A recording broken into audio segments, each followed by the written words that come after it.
Y en la lista, además de los 4 evangelios que conocemos, sabemos que son 4, hemos incluido a propósito Romanos y en su momento pues veremos la razón. Así que hoy nos corresponde Lucas. Vamos a el evangelio según Lucas y para esto vamos a ver varias citas. Les invito a que miremos Lucas capítulo 1, verso 1 al 4. Dice en Lucas, capítulo 1, verso 1 al 4, puesto que ya muchos han tratado de poner en orden la historia de las cosas que entre nosotros han sido ciertísimas, tal como nos lo enseñaron los que desde el principio lo vieron con sus ojos y fueron ministros de la palabra, me ha parecido también a mí, después de haber investigado con diligencia todas las cosas desde su origen, escribírtelas por orden, oh excelentísimo Teófilo, para que conozcas bien la verdad de las cosas en las cuales has sido instruido. Y me dan ganas de no pasar de ahí de esos 4 versículos. Miremos muy rápidamente muchas cosas que nos dice acá. Si usted retiene lo que acabamos de leer o si lo puede estar revisando allí frente a sus ojos en este momento, ¿usted diría que Lucas fue un testigo ocular? Según lo que acabamos de leer. ¿Lucas escribió de lo que estaba viendo y oyendo directamente del Señor? ¿Sí o no? ¿Y en qué versículo podemos encontrar la respuesta? Mira lo que dice el verso número 2. Tal como nos lo enseñaron los que desde el principio lo vieron con sus ojos y fueron ministros de la palabra. Entonces, ¿Lucas fue testigo ocular o no? No, directamente no. Sin embargo, mire que él dice que son cosas ciertísimas que han sucedido entre ellos. Pero él no fue testigo ocular. Él no estuvo viendo ahí a Jesús y todo lo que hacía. Pero habla de unos que sí, y a esos que sí, los llama ¿cómo? Ministros de la palabra. Ese ministro de la palabra, allí en ese contexto, es una palabra, es un título muy especial, es un título de autoridad. Ellos tienen una autoridad al dar una palabra. ¿Y en qué consiste esa autoridad? Que fueron, ¿qué? Testigos oculares. Entonces, esos ministros de la palabra han declarado unas cosas y entonces Lucas ahora, esas cosas que él ya ha creído y sabe que son ciertísimas, ahora le escribe a un tal excelentísimo Teófilo. ¿Ustedes saben qué significa Teófilo? ¿Qué significado tiene ese nombre? ¿Teo qué es? Dios. ¿Y filo qué es? Amor. O sea que Teófilo significa amado por Dios. Es un nombre especial, amado por Dios. Teófilo no era judío, igual Lucas no era judío. Así que está escribiendo uno que es gentil, enfocándose a otro que también es gentil. O sea que, miren, según esto, de los 4 evangelios, el evangelio más propicio para nosotros, como de nuestro corazón, como de nuestros afectos, como para entenderlo más fácil de todos los 4, es Lucas. Y si usted ha hecho el ejercicio de leer los evangelios, yo me imagino que el que más ha disfrutado en cuanto a lectura, en cuanto a meditación, ha sido Lucas, me imagino. Yo creo que de los 4, el más disfrutable en la lectura, pienso que es Lucas. Es un libro, es fácil de leer, muestran muchas historias. Y además para nosotros que no somos judíos, es muy fácil de entender, porque fue enfocado para gente no judía. Entonces no tenemos que ver, ¿qué significa esta palabra? No, ya sabemos. Lo que Lucas escribe es fácil de entender para nosotros que no somos judíos. Y está lleno de historias muy agradables. No tiene la profundidad de Juan, que uno lee Juan y uno dice, yo ya leí Juan, aprendí un poco de cosas, y verdad, aprendí un poco de cosas. A los 3 años vuelve a leer Juan y usted dice, no sabía nada de Juan. Y vuélvalo a leer en otros 3 años y verá. Juan es supremamente profundo, uno dice, ¿cuándo acaba uno de ver todo lo que dice Juan? Mire que en esos días estuvimos charlando con un grupo acá de Juan capítulo 2, y dije, ¿cuánto estamos en Juan capítulo 2? Nos podemos quedar un año parqueados en Juan capítulo 2, es impresionante. ¿Y qué decir de Juan capítulo 1? Que nos une de 2 eternidades, y nos muestra entre las 2 eternidades todos los pasos que el Señor Jesús, los pasos que el Señor Jesús ha dado. En cambio, Lucas usted lo lee y ya, ¿qué habla aquí? Habla esto, punto. Y le saca todo el jugo de una vez. Entonces es muy rico, le rinde a uno estudiando Lucas. Lo escribió entonces Lucas, ese evangelio, que era un gentil, lo escribió enfocado para otro gentil. Además, mire como dice el verso 3, me ha parecido también a mí, después de haber investigado con diligencia todas las cosas desde su origen, escribírtelas por orden. Él investigó con mucha diligencia y organizó todo para escribirlas en orden con un propósito que está en el verso siguiente, para que conozcas bien la verdad de las cosas. No debemos conformarnos con tener una noción de las cosas. Debemos conocerlas bien. Y para conocerlas bien, ahí está Lucas. Si tenemos duda de algo que ha sucedido y examinamos Lucas, Lucas nos va a ayudar a comprenderlo. Hace 8 días hablábamos que hay 3 evangelios sinópticos que son Mateo, Marcos y Lucas. Ellos nos hablan de la humanidad del Señor Jesús, mientras que el que es aparte es Juan, que nos habla de la divinidad del Señor Jesús. Mateo nos muestra a Jesús como rey, ya lo vimos. Marcos nos muestra a Jesús como siervo. Lucas nos muestra a Jesús como hombre, ya lo vamos a ver un poquito más adelante. Vamos a mirar la escritura aquí, cómo nos muestra eso. Y entonces eso es otro factor que hace que sea más entendible, porque si nos muestra a Jesús como Dios es muy profundo. Y si nos muestra a Jesús como rey, para nosotros latinos que no estamos familiarizados con monarquía, es complicado. Y hace 8 días decíamos, Dios humillado como siervo. Es muy complicado también para nuestra mente entender eso. En cambio, Lucas nos muestra a Dios como hombre, como lo que usted y yo somos, seres humanos. Y es un modelo para nosotros. Entonces, por donde lo veamos, Lucas es de fácil entendimiento, es sencillo y es muy agradable. Es muy agradable. Le recomiendo que, si no lo ha leído, lo haga, y si ya lo leyó, lo vuelva a hacer. Ahora, ya vimos que Lucas no es testigo ocular. No es testigo. Él escuchó, y de lo que escuchó él creyó que eran cosas ciertísimas, y después las puso por orden y las registró para que un gentil llamado Teófilo las entendiera bien.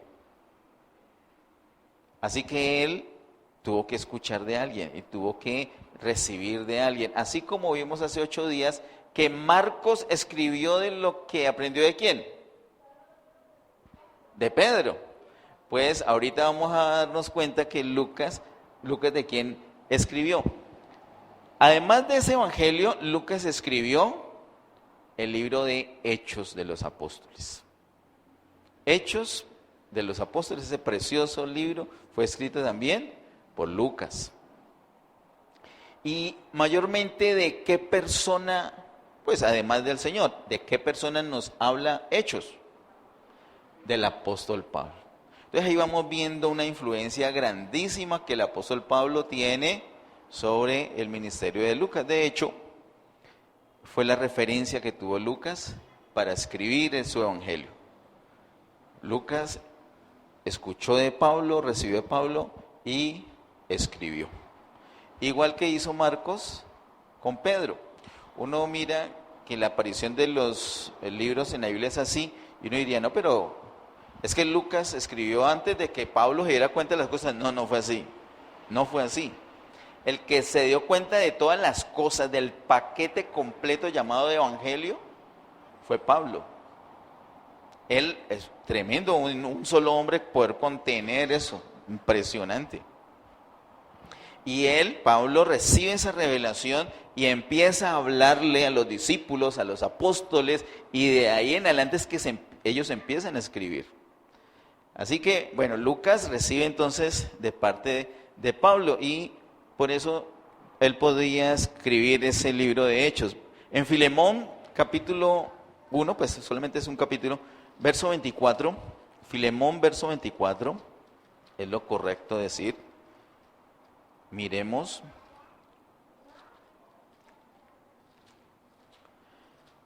Dice Filemón, verso 24, Marcos, Aristarco, Demas y Lucas, mis colaboradores.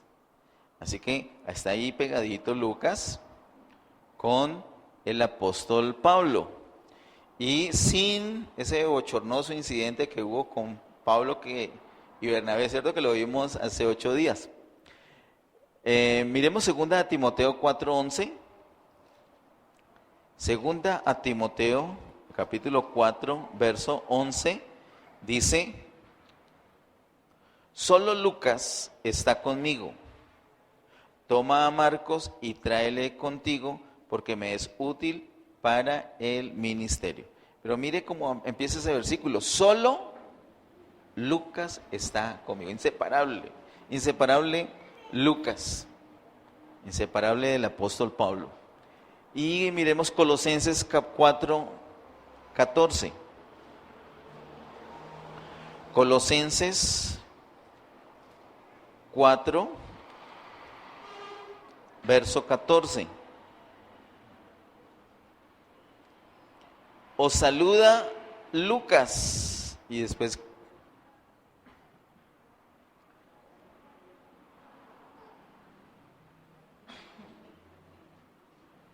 ¿qué dice? Os saluda Lucas, el médico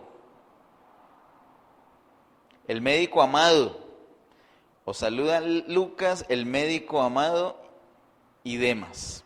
Así que tenía una profesión Lucas y era médico. Yo imagino cómo será en esos viajes de Pablo, él atendiendo a los enfermos y ay, se acabó la medicina. Cuando se empiezan a hacer, ya no necesitamos, sobró medicina.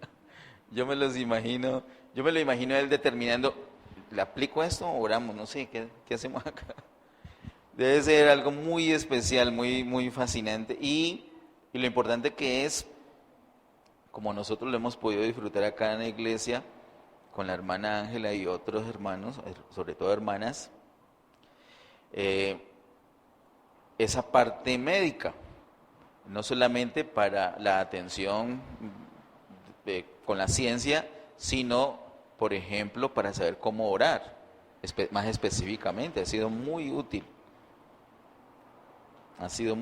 Bueno, ese es entonces el autor de este Lucas, un gentil, y enfocado a gentiles, por eso es para nosotros tan de fácil entendimiento y tan agradable. Miremos ahorita, por favor, en el capítulo 1, verso 26 al 35. Lucas, capítulo 1, verso 26 al 35. Dice: al sexto mes, el ángel Gabriel fue enviado por Dios a una ciudad de Galilea llamada Nazaret, a una virgen desposada con un varón que se llamaba José, de la casa de David. Y el nombre de la virgen era María. Y entrando el ángel en donde ella estaba, dijo: salve muy favorecida, el Señor es contigo, bendita tú entre las mujeres. Mas ella, cuando le vio, se turbó por sus palabras y pensaba qué salutación sería esta. Entonces el ángel le dijo: María, no temas, porque has hallado gracia delante de Dios. Y ahora concebirás en tu vientre y darás a luz un hijo, y llamarás su nombre Jesús. Este será grande y será llamado Hijo del Altísimo, y el Señor Dios le dará el trono de David su padre, y reinará sobre la casa de Jacob para siempre, y su reino no tendrá fin. Entonces María dijo al ángel: ¿cómo será esto? Pues no conozco varón. Respondiendo el ángel le dijo: el Espíritu Santo vendrá sobre ti, y el poder del Altísimo te cubrirá con su sombra, por lo cual también el santo ser que nacerá será llamado Hijo de Dios. Ninguno de los evangelios nos muestra esto en detalle como Lucas. Lucas es el que dice: fue el ángel Gabriel, la buscó, fue enviado por Dios, buscó a una mujer que era virgen y le dio esa noticia. No, pues ella quedó: uy, pues es que yo soy virgen, yo no, o sea. Y entonces el ángel le explica. Y aquí vemos entonces cómo Dios escogió a María para que ella concibiera en su vientre al Señor Jesús. Y vemos entonces las dos naturalezas del Señor. El Señor Jesús tiene dos naturalezas en sí mismo. Eso es otro misterio, como muchísimos misterios en esta edad de gracia. La edad de gracia está llena de misterios, recuerdan que lo vimos, mientras que la de la ley no, ni los patriarcas, ni tampoco el siguiente siglo, la próxima dispensación, no hay misterios ahí. No hay misterios ahí, todo es, claro, eso se hace así, así. Pero acá, en esta dispensación de gracia, todos son misterios. Por ejemplo, el Señor Jesús tiene dos naturalezas, eso es muy importante. Él es verdadero Dios y es verdadero hombre. No es que se combinaron dos naturalezas para dar origen a una tercera naturaleza, no. Él es Dios y es hombre. Fácil de entender, ¿no? Clarito. Es un misterio. Pero así es. Ahora, gracias a Él, a ese Señor Jesús procesado que vive en nosotros, nosotros podemos participar de la naturaleza divina. No tenemos en sí mismos naturaleza divina. Por eso, y eso explica el hecho que yo me puedo comportar unos momentos muy espiritual y otros momentos muy carnal. Eso explica lo que le pasó a Pedro cuando se ganó ese regaño. Primero unas felicitaciones porque se portó muy espiritual en el capítulo 16 de Mateo. Y al ratico, en el mismo capítulo, un gran regaño porque se portó muy carnal. Esa es una mezcla. Porque Pedro no tenía en sí mismo las dos naturalezas, sino que participaba de esa naturaleza. Y al ser nosotros participantes de la naturaleza divina, nosotros tenemos que tener un cuidado, tenemos que tener una disciplina, una agenda, tenemos que tener una rutina, un cuidado constante para que esa naturaleza sea la gobernante de nosotros y no la carne, porque si no toma gran ventaja. El Señor Jesús no tiene esa lucha, Él no tiene esa lucha. Él tiene las dos naturalezas en sí mismo, naturaleza divina y naturaleza humana. ¿Cómo pudo tener la naturaleza humana? Por la mamá, por María. Y la divina, el Espíritu Santo. Ese es. Eso es lo que nos cuenta Lucas. Ningún otro nos cuenta de esta manera. Ningún otro. Así que fue engendrado por el Espíritu y fue concebido por María. El capítulo 2, verso 22, Lucas capítulo 2, verso 22, dice: cuando se cumplieron los días de la purificación de ellos, conforme a la ley de Moisés, le trajeron a Jerusalén para presentarle al Señor. Entonces llevaron al niño para presentarlo al Señor. Entonces, él como hombre cumplió con todos los rituales. Así como hablábamos un poquito el domingo pasado, él cumple con toda la ley, con todos los rituales, porque él es hombre. Y entonces él cumplió esto. Más adelante, en el mismo capítulo, versos 51 y 52. Versos 51 y 52 de capítulo 2 de Lucas dice: y descendió con ellos y volvió a Nazaret y estaba sujeto a ellos. Hablando del Señor Jesús, descendió con José y María. Dice que estaba sujeto a ellos. Y su madre guardaba todas estas cosas en su corazón. Entonces mire la vida de un humano, la vida de un hombre. Con tan solo 12 añitos, entonces andaba con el papá y con la mamá. Andaba con José y con María. Y en una sujeción normal como un ser humano, sujeto a sus padres.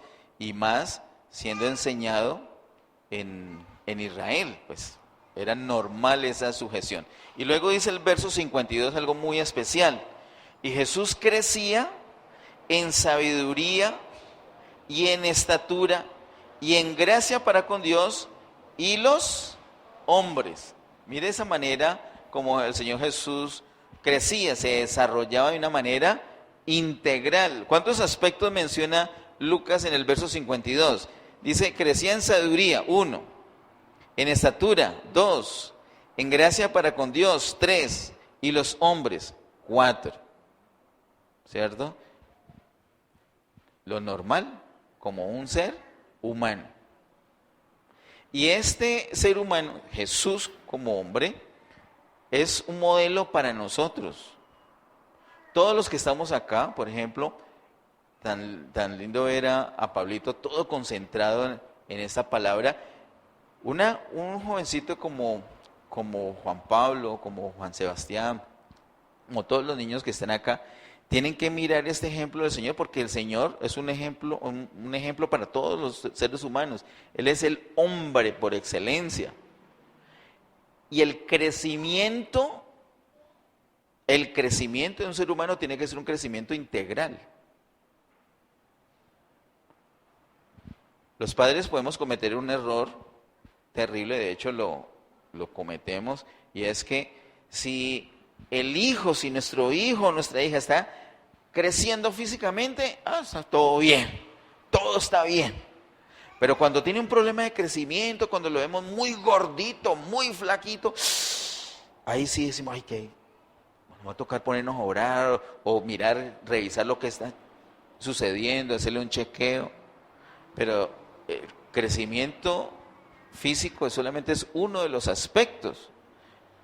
¿Y cuáles otros aspectos hay? También tiene que crecer ¿en qué? En sabiduría. También tiene que crecer ¿en qué? Gracia para con Dios. Y también tiene que crecer en gracia para con los hombres. O sea que tiene que crecer en su relación con Dios, Juan Pablo y Juan Sebastián, Sarita, todos. Y nosotros los viejos también tenemos que seguir creciendo igual.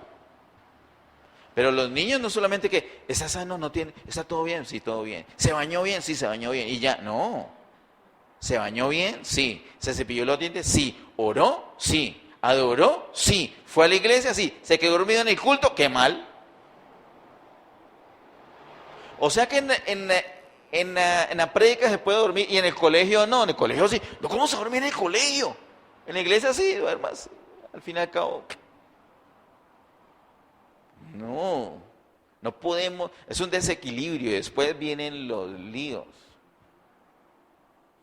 También tiene que crecer en gracia para con los hombres. Tiene que desarrollar amistades con la familia, con la gente de la iglesia, saber cómo tener su relación de amistad con los compañeros de estudio, con los vecinos, en fin. El Señor es un ejemplo de un crecimiento integral. Entonces, eso es lo que nos presenta Lucas. Miremos en el capítulo 3, algo muy, muy interesante. Capítulo 3, verso 23 al 38. Capítulo 3, verso 23 al 38. Son muchísimos versículos y vamos a examinar solo unos dos, yo creo. Dice el verso 23 de Lucas 3. Jesús mismo, al comenzar su ministerio, era como de 30 años. Mira eso, ¿era como de cuántos? 30 años. Para los israelitas, la edad de 30 años era la edad de madurez ideal para empezar a servir. Y él lo cumplió cabalmente, según dice el verso 23. Hijo, según se creía, de José, hijo de Elí, y sigue el verso 24, hijo de Matat, y sigue toda la lista, todos esos versículos, y llegamos, saltémonos hasta el versículo número 38. ¿Qué dice el 38? Hijo de Enos, hijo de Set, hijo de Adán, hijo de Dios. Hasta que llegamos. Mire lo especial de esto. O sea que Jesús es hijo de quién? Sí, es hijo de Dios. Y sigamos, entonces devolvámonos.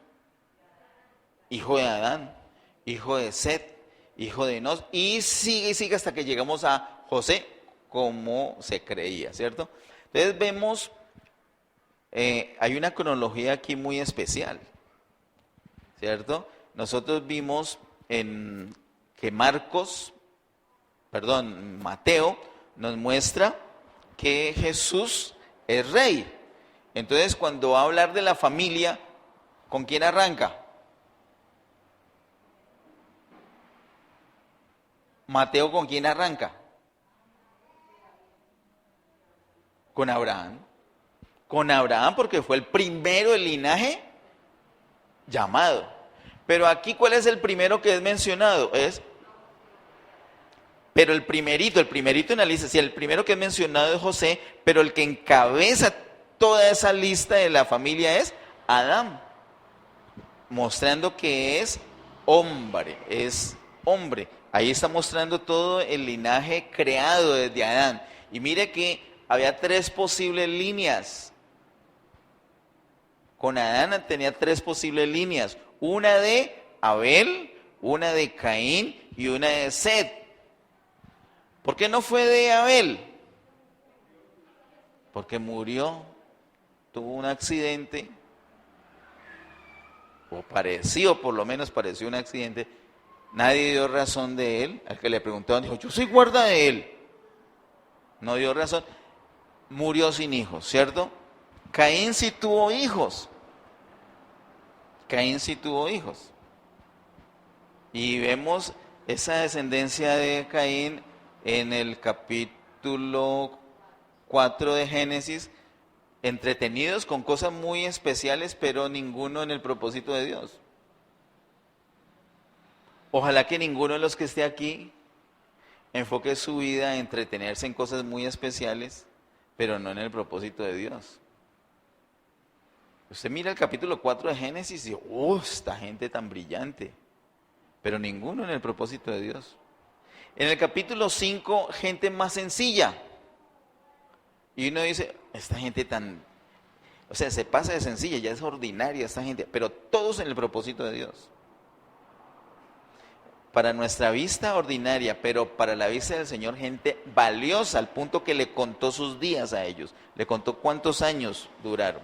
En fin, esa descendencia que nos muestra el capítulo 5 es la de Set, de donde viene el Señor Jesús. Así que Lucas nos muestra definitivamente que Jesús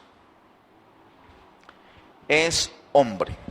Con esa genealogía nos muestra que Jesús es hombre, nos muestra que nació de María, nos muestra su vida en el hogar, su sujeción a los padres, su desarrollo integral. Finalmente, quiero mostrarles así muy rápidamente algunos pasajes que están en Lucas y que no están en los otros evangelios. Uno esperaría que en los evangelios sinópticos, sea Mateo, Marcos y Lucas, estén las mismas historias. Tienen muchas cosas comunes, pero hay algunos que muestran cosas que los otros no. Por ejemplo, Lucas aquí nos muestra estos pasajes que están allí, ustedes los pueden tomar nota y revisar, no están ni en Mateo ni en Marcos, y por supuesto que tampoco en Juan. Y quiero de pronto destacar algunos de allí. El primero, Lucas capítulo 10, verso 30 a 37. ¿Alguien recuerda rápidamente de qué se trata? El buen samaritano. Ese es muy especial. Ninguno de los otros nos habla del buen samaritano. Y mire cómo muestran a Jesús allí. ¿Cómo ese samaritano quién es? Es un hombre. Es un hombre menospreciado. Un hombre del que no se esperaba mucho. Pero ese hombre fue movido a misericordia para ayudar al que estaba en aprietos, el que estaba muriéndose, al que había sido atacado por los ladrones. Ninguno de los otros nos muestra esa historia. La historia, como lo dice, usa explícitamente esa palabra historia en el capítulo 1 que leímos ahora. La historia es muy importante para Lucas. La historia. El testimonio, la historia de vida es muy importante para Lucas porque muestra a Jesús como hombre. Para Mateo lo que es importante es la doctrina porque lo muestra el rey, muestra el reino. Para Juan es la profundidad porque lo muestra como Dios. Y para Marcos vimos que el recuento, la historia no era importante. ¿Qué era lo importante para Marcos o qué es lo importante para Marcos? El servicio. ¿A qué hora iba a poner a contar historias y estaba ocupado sirviendo? Hay unos testimonios de qué, de los hechos, del servicio. Pero Lucas sí invierte un muy buen tiempo para historia.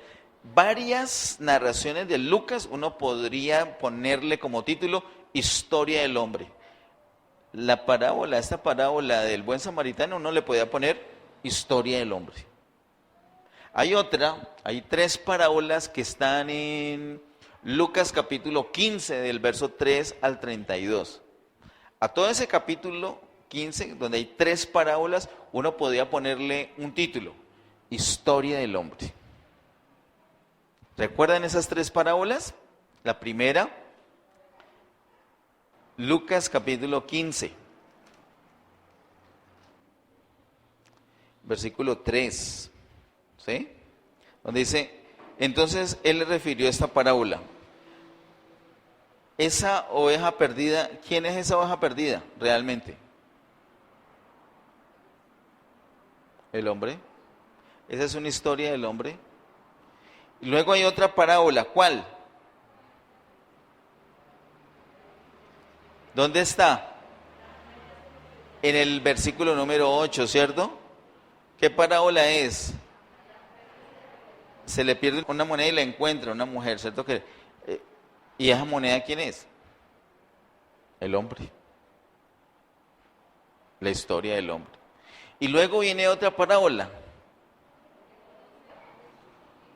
Una parábola que, ¿cómo es que se llama? ¿Cómo se llama la tercera parábola que está en Lucas 15? La mal llamada parábola del hijo pródigo. porque no es la parábola del hijo pródigo, sino la parábola, miren como está escrito allí, la parábola de un hombre que tenía 2 hijos. Eso es lo que dice Lucas. Miren, cuando usted quiera un nombre especial o definir cómo lo debo llamar, qué título debo usar, vaya a Lucas. ¿Por qué? Porque Lucas indagó diligentemente, recuerdan, lo vimos, y puso todo en orden, entonces él tiene las palabras más adecuadas, más adecuadas. La parábola de un hombre que tenía 2 hijos. ¿Eso qué es? Esa es la historia del hombre. Esa es la historia del hombre, porque no solamente está el hijo pródigo, sino el otro hijo que salió peor. Nosotros, si no estamos mal, estamos peor. Esa es la historia del hombre. Ambos necesitados de un padre amoroso que nos reciba en arrepentimiento. Así que podemos llamarlo así. Mire que también en el capítulo 16, impresionante, nadie toca eso como Lucas. En el capítulo 16, verso 19 al 31, tenemos un relato fascinante. ¿Recuerdan? El rico y Lázaro. A eso no le podemos decir como título historia del hombre. Porque todos en vida, uno de una manera, otro de manera, pero todos pasan por ese proceso de muerte y después se enfrentan a una realidad. Esa es la historia del hombre. Y nadie nos da ese detalle. Si Lucas no nos habla esto, nosotros a esta altura todavía estaríamos sin saber para dónde se van las personas que se mueren, a menos de que fuéramos juiciosos estudiantes del Antiguo Testamento. Pero allí nos damos cuenta que la gente, ¿para dónde se va? Para el Hades. Eso nos lo muestra Lucas y muestran otras cosas. En el capítulo 19, por ejemplo, hay un relato hermosísimo. En los evangelios en los otros evangelios no vamos a encontrar esos detalles que muestra en el capítulo 19 de un hombre que se convirtió al Señor. ¿Recuerdan cómo se llamaba? Zaqueo. Y mire lo detalle, porque lo de Lucas es la historia, es lo del hombre. Lucas capítulo 19, del 1 al 10 se podría titular La historia del hombre. Lucas nos muestra a Jesús, que Jesús es hombre, ese hombre es un modelo para nosotros. Así que él enfatiza en esas historias del hombre. ¿A qué otro va a dar el detalle de que era un hombre, que era publicano, además jefe de publicanos, que era odiado y que ñapa era chiquitico y que además había una multitud? ¿Quién se pone contra? Lucas. Y cómo lo honra después yendo a la casa, y cómo el otro muestra el arrepentimiento y dice, uy, no, si yo defraudé a alguien, yo se lo voy a devolver con creces. ¿Quién nos muestra eso? Lucas. Lucas nos muestra que Jesús es hombre, es el modelo de hombre. Lucas muestra cómo la obra de Dios en nosotros nos realza, nos da un nivel mejor de vida, nos llena de virtudes. La vida del Señor en nosotros nos llena de virtudes, saltan a la vista, empiezan a saltar a la vista las virtudes, gracias a el Señor. Lucas nos muestra ese hombre perfecto que es nuestro modelo a seguir. Modelo para que criemos a nuestros hijos, modelo para los adolescentes, modelo para los mayores, modelo para todo ser humano. Amén. Vamos a orar. Cierre sus ojitos y yo le pido que piense en Jesús. Pero no piense en Jesús como siervo, ni como rey, ni como Dios, sino como un hombre fuerte, sano, bien arreglado, bien aseado, bien formado, bien educado, muy sabio, muy culto, muy tierno, muy amoroso, muy inteligente, muy espiritual. un hombre que sabe amar a los demás, un hombre que sabe compartir con los demás, un hombre que sabe tener amigos, un hombre que sabe tener familia, un hombre que a pesar de las limitaciones de los padres, nos da ejemplo de que podemos estar sujetos a los padres, porque son autoridad. Ese es el Jesús que nos muestra Lucas. Un hombre que depende del Padre Celestial absolutamente para todas las cosas. En la etapa que estás en este momento, en el colegio, en crecimiento, aprendiendo a hablar, aprendiendo a escribir, aprendiendo matemáticas, o ya negociando, buscando empleo, buscando familia, formando familia, esperando hijos, criando hijos, teniendo nietos, etcétera, etcétera, etcétera, lidiando con los achaques propios del paso de los años. En la etapa que nosotros estemos, en cualquiera de ellas, nosotros tenemos un referente que se llama Jesús. Y ese referente nos lo muestra nítidamente Lucas. Él es verdadero hombre. Jesús es un verdadero hombre digno de admirar, digno de imitar. Es nuestro ejemplo, es nuestro modelo. Podemos admirar a muchas personas, incluso tomarlas como modelos y como ejemplos. Pero eso tiene que ser con mucha precaución, porque todos fallamos. En cambio, este hombre, Jesús, es un hombre perfecto. Un hombre perfecto. Jesús estuvo ante la vista de la gente 33 años. 33 años. Desde chiquito la gente mirándolo. Cuando era un jovencito, la gente lo miraba, a ver cómo reaccionaba cuando lo mandaban a la tienda, cómo reaccionaba cuando la mamá lo ponía a hacer un oficio, cómo reaccionaba delante de las muchachas, cómo reaccionaba con los mayores, cómo hablaba, qué hacía, qué no hacía, para dónde iba, con quién compartía. Lo estuvieron vigilando. Él tenía muchos detractores. A toda hora mirando en qué momento la iba a embarrar, en qué momento iba a fallar. Y podemos decir con toda seguridad de que Él es nuestro ejemplo, porque Él fue, aunque fue tentado en todo, nunca cometió pecado. Hasta para enojarse, lo hacía en la voluntad de Dios. Para entristecerse, lo hacía en la voluntad de Dios. Para alegrarse, lo hacía en la voluntad de Dios. No había un sentimiento que se escapara a la voluntad de Dios. No había. Estaba completamente sujeto.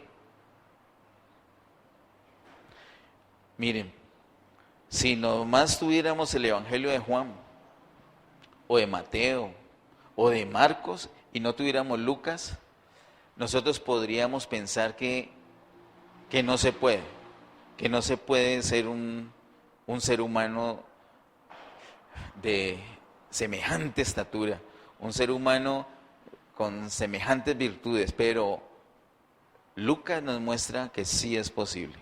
Ese es Jesús. Sí es posible ser así. Sí es posible. Y el Señor se dispensa a nosotros, dispensa su vida a nosotros precisamente para que nosotros lleguemos a ser como su Hijo Jesús. Ese es nuestro modelo y de ahí no podemos bajar la referencia. Otros referentes pueden fallar en cualquier momento, pueden caer, se pueden equivocar, pero Jesús no. Fue suficientemente probado todo lo que dijo lo cumplió cabalmente. Todo lo que dijo todavía sigue siendo la mayor influencia aún para los que dicen no creer en Él. Así que, sin lugar a dudas, Jesús es nuestro modelo y sí podemos ser como Él. Nosotros ahorita ya tenemos la semilla, ya somos hijos de Dios, ya. Pero de ahí en adelante tenemos que tener a Jesús como un modelo, como una referencia. Porque así tenemos que ser nosotros. Ahí llegaremos a ser. A esa altura vamos a llegar todos, sin excepción. Podemos hacerlo ahorita, en la edad de gracia. Claro que sí. Para eso tenemos las arras, para eso tenemos el Espíritu. Claro que sí podemos. Claro que sí podemos. Y si no lo logramos en esta dispensación, el Señor tiene todo resuelto, así que no es de preocuparse. Pero todos vamos a alcanzar esa estatura. Y cuando sea manifiesto lo que vamos a hacer, pues vamos a darnos cuenta que realmente ya éramos parte de la Nueva Jerusalén, solamente que estábamos en proceso. Padre, en el nombre de Jesús, delante de ti estamos sabiendo que estamos en proceso, sabiendo que somos hijos, pero todavía no se ha manifestado ese nivel al que llegaremos, ese nivel de tu Hijo Jesús. Padre, confesamos nuestros pecados y confesamos que muchas veces hemos sido indiferentes con tu propósito, el propósito de que seamos como tu Hijo Jesús. Gracias, Señor, te damos por los evangelios. Gracias particularmente te damos por Lucas, porque nos muestra a tu Hijo como hombre, lo más cercano a nosotros. Ni siquiera se baja a siervo, sino así, como hombre. Gracias, Señor, por el lenguaje especial para nosotros, los no judíos, que utiliza Lucas.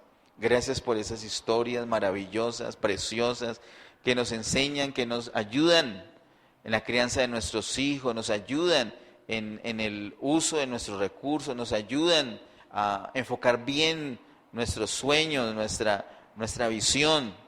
Gracias, Señor, por este evangelio. Pedimos, Señor, que nos ayudes, que nos guíes por tu Espíritu a tenerlo siempre como una referencia, como un manual de vida. Ayúdenos, Señor.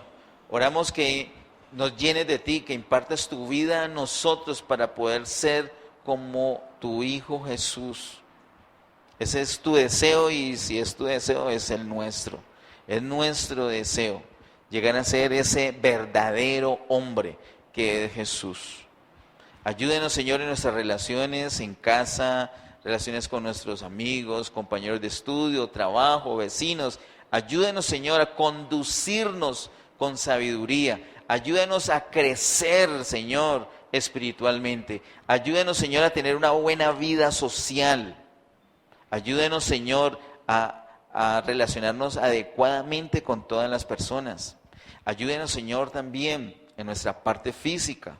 Oramos, Señor, que nos ayudes, que nos guíes a tener buenos hábitos, Señor, para el cuidado de nuestro cuerpo. Señor, y a pesar de los cuidados, estamos expuestos a accidentes, a enfermedades, a contaminarnos con cosas que nos afectan. Delante de ti estamos, Señor, y oramos por tu intervención. Oramos que tu Espíritu Santo, que ha sido enviado a nosotros para guiarnos, para iluminarnos, para disciplinarnos, pero también para vivificar nuestro cuerpo, oramos que lo haga en esta hora. Por lo tanto, en el nombre de Jesús presentamos nuestros cuerpos, nuestra parte física, nuestros órganos, delante de ti, Señor. Y oramos por un toque tuyo. Oramos, Señor, pidiendo, Señor, un toque tuyo. Vivifica nuestro cuerpo mortal. En el nombre de Jesús, yo reprendo toda enfermedad, reprendo toda dolencia en nuestros cuerpos, en el nombre de Jesús. Toda malformación la reprendo, le ordeno detenerse. En el nombre de Jesús yo ordeno a los órganos nuestros funcionar como debe ser.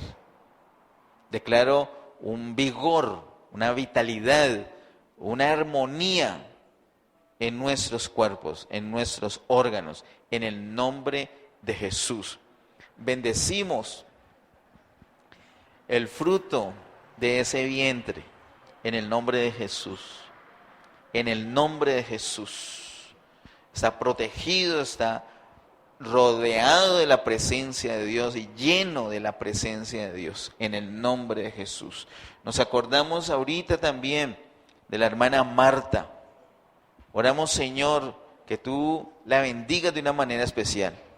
Hablamos una palabra de sanidad para ella ahora mismo en el nombre de Jesús y decimos: Marta, sé sana en el nombre de Jesús. Nos acordamos de la hermana Inés. Te damos gracias por lo que haces, Señor. Eres maravilloso, nos sorprende, Señor. Y oramos por una total restauración de ella. Y que ese deseo que ella tiene de venir acá a la iglesia y cantar las alabanzas mientras su hijo Miguel danza, eso que ella desea, Señor, que se lo concedas para tu gloria, amado Dios. Gracias, Señor, por lo que estás haciendo y lo que seguirás haciendo. Nos acordamos de nuestra hermana Hermila, amado Dios. Damos gracias, Señor, porque nosotros en medio de la debilidad, en medio de tanto conflicto, de tanta lucha, de tanto desgaste, podemos ver el poder de resurrección tuyo operando. Porque ¿de qué otra manera se resistiría tanto? ¿De qué otra manera se conservaría la esperanza? Señor, te damos gracias por lo que estás haciendo y oramos en esta hora que ella está allí hospitalizada esperando esa operación tan delicada, Señor, pero que tú ya has dado un anticipo para mostrar tu gloria. Tú nos mostraste en esa primera operación magnífica que hubo. Tú nos mostraste que tú estás interviniendo, que tú estás en eso, Señor. Te damos gracias, Señor. Y nuevamente declaramos, Señor, un ambiente de gloria alrededor de Hermila. Oramos que sea tu paz gobernando su corazón, el corazón del pastor Ariel, el corazón de Lisset, de Juan Manuel, de todos nosotros, amado Dios. Oramos, Señor, que nos ayudes para ser movidos a misericordia y prestar nuestra ayuda, nuestro acompañamiento cuando sea necesario allí, por turnos, mientras está hospitalizada, y lo que sea pertinente, amado Dios, porque ella es parte nuestra. Oramos, Señor, por un milagro. Oramos, Señor, que tú intervengas. Oramos que venga tu reino, que tu voluntad sea hecha en esa situación. Oramos, Señor, que tomes control total y que renueve las fuerzas del pastor Ariel. En el nombre de Jesús te lo pedimos, Señor. Glorifícate en sus vidas, amado Dios. Glorifícate en todas nuestras familias. Nuestras familias están delante de ti. Nosotros vivimos por tu gloria y nosotros vivimos para tu gloria, Señor. Oramos también, Señor, por tu bendición, Señor. Necesitamos tu bendición financiera, necesitamos recursos. Ya llega noviembre, debemos pagar muchos millones, mucho dinero está pendiente todavía, no se ha resuelto el negocio de la venta de la casa como se esperaba. Señor, estamos esperando que tú nos sorprendas, pero estamos listos también para hacer lo que tú nos muestres. Muéstranos, Señor, qué debemos hacer y que sea tu paz gobernando nuestros corazones. Oramos por la guía de tu Espíritu. Guíanos a toda la verdad. Guíanos, Señor. Líbranos de irnos por una senda que no es. Líbranos, Señor. Líbranos. Toma control de esta situación. Toma control de nuestros pensamientos, de nuestros sentimientos, de nuestras decisiones. Muéstranos lo que hay en tu corazón, Señor, para resolver esta situación. Y te damos gracias, Señor, por lo que harás. Gracias por el local que nos has dado. Gracias, Señor, porque lo podemos disfrutar. Gracias, Señor. Gracias, Señor, porque nos amas. Gracias, Señor, ayúdanos a perfeccionar ese amor, para que ese perfecto amor eche fuera todo temor. confiamos en ti. Confiamos plenamente en ti, en tu gracia y en tu poder. Gracias, Señor, en el nombre de Jesús. Amén.